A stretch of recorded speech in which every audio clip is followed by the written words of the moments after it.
All right, settle in, because today we're undertaking an epic journey of our own. A deep dive into J.R.R. Tolkien's monumental The Lord of the Rings. We've got our hands on a fantastic, really comprehensive review of this literary titan.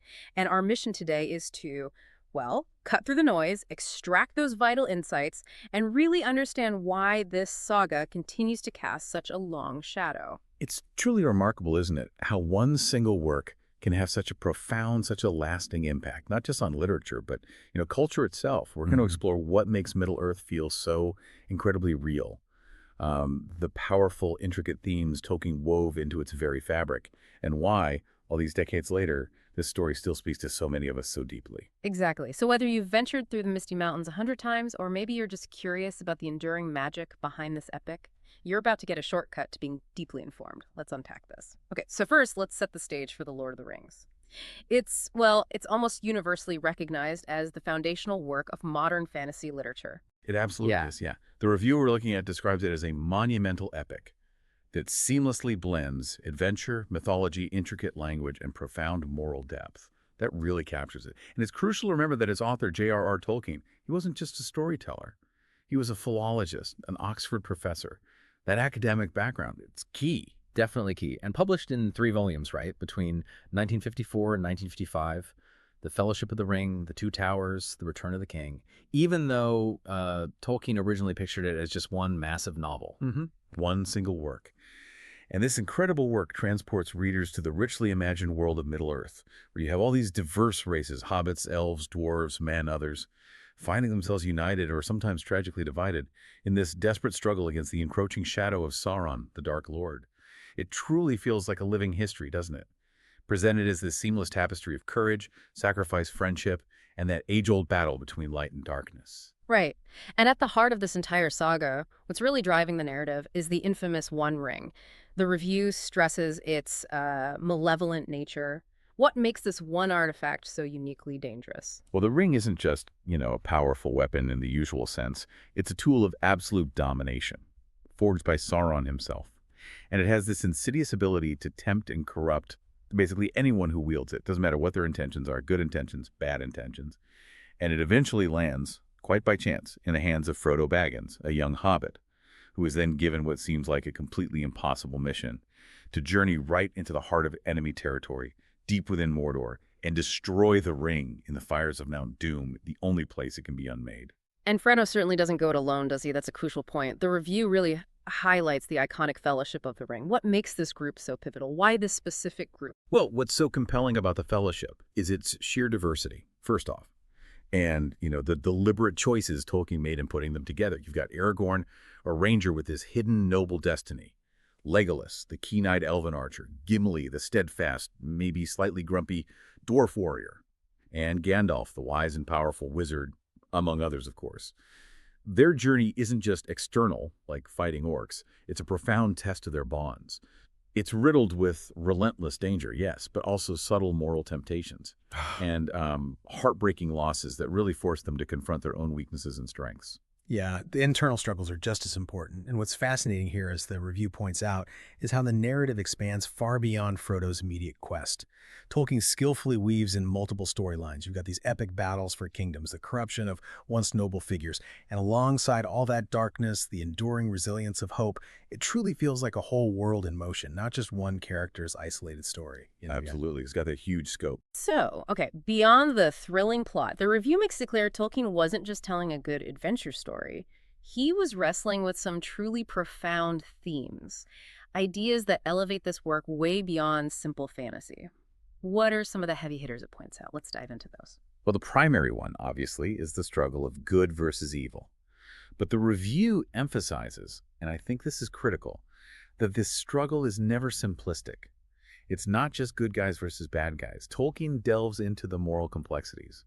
He shows how evil often works through, subtle deception, through the seductive promise of power, the quiet erosion of one's will, rather than just brute force all the time. Right, like with Saruman. Exactly. Think of Saruman, a powerful wizard corrupted not by Sauron's direct command initially, but by his own desire to control power for what he genuinely believed were good ends, that makes it so much more chilling.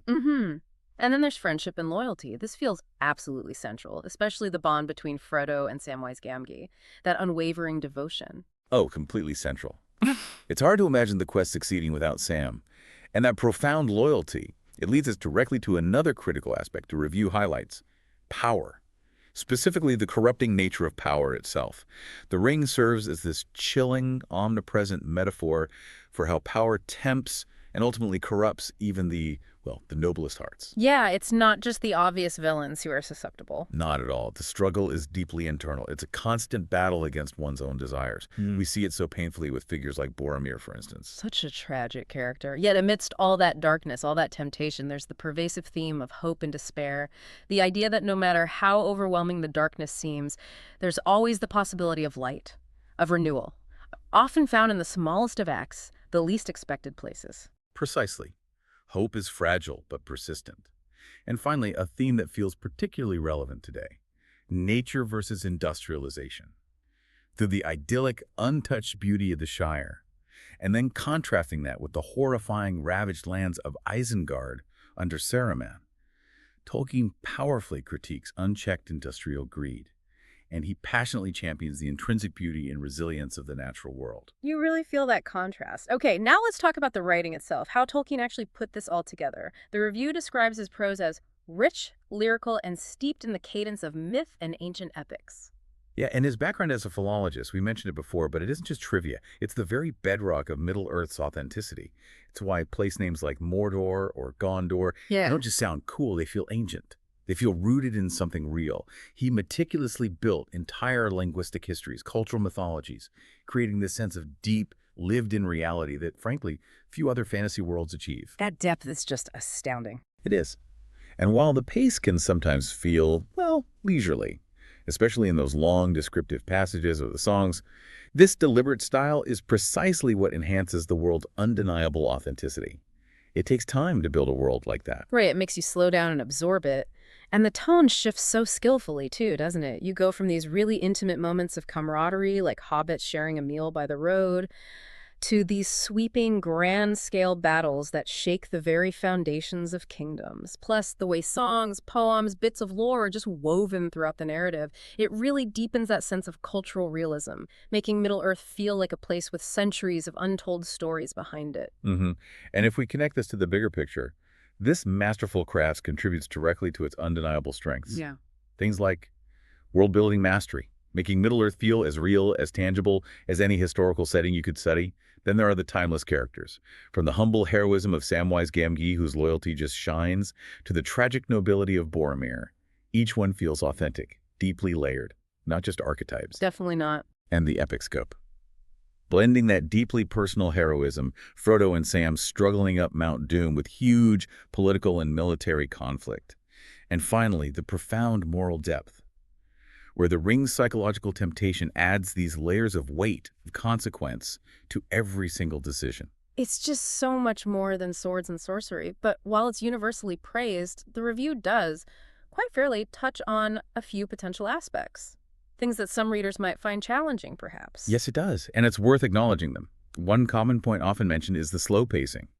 Some readers, maybe those more accustomed to faster, modern narratives, find the extensive descriptions, the detailed lore, even the songs and poems, can sometimes slow down the main plot significantly. I can see that. And then there's the dense language. Tolkien's style is quite formal, sometimes archaic even. It echoes Old English Norse sagas. And that can admittedly be quite challenging for some modern audiences to really settle into. It takes effort. It does take some effort.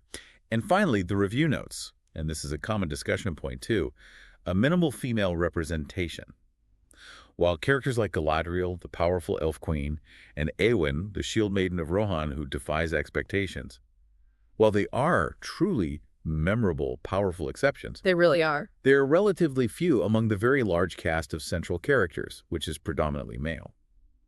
So these are simply aspects of the work, things that might influence a reader's individual experience. But, as the review clarifies, they certainly don't detract from its overall monumentality, its sheer impact. Right. Good points to consider, though. So after all this discussion, what does this all mean for The Lord of the Rings' place in history? It's clearly not just a book, is it? It's become a global phenomenon. Exactly. A phenomenon is the right word. Since its publication, it has profoundly shaped the entire modern fantasy genre. Full stop.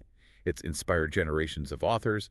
It's influenced countless films, like Peter Jackson's iconic early 2000s trilogy, which was huge in introducing Middle-earth to a whole new generation. Absolutely huge. Yeah, and video games, music, tabletop role-playing games, its imprint on popular culture is just undeniable. You see it everywhere. You really do.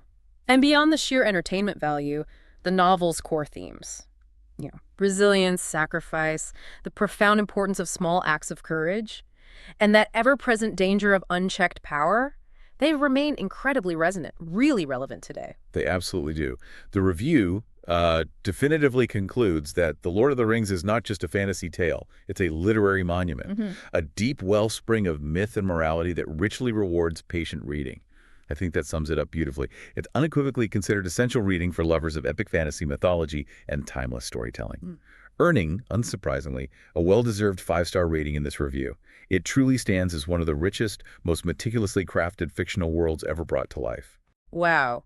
What an incredible deep dive that was. We've journeyed, metaphorically at least, through the intricate world of Middle-earth, explored its profound themes, marveled at Tolkien's unparalleled world building, and really tried to understand why it stands as such an enduring literary monument. It truly is a testament, isn't it, to the power of meticulous storytelling, and how a world so deeply imagined, so rich with its own history and its own languages, can resonate so powerfully across time, across cultures, and actually shape entire genres in its wake. Yeah, its influence is just massive. So whether you're a seasoned traveler to Middle-earth, perhaps planning to revisit its pages soon, or maybe you're about to embark on your very first quest after hearing this, we really hope this deep dive has given you a fresh appreciation for The Lord of the Rings and its lasting impact.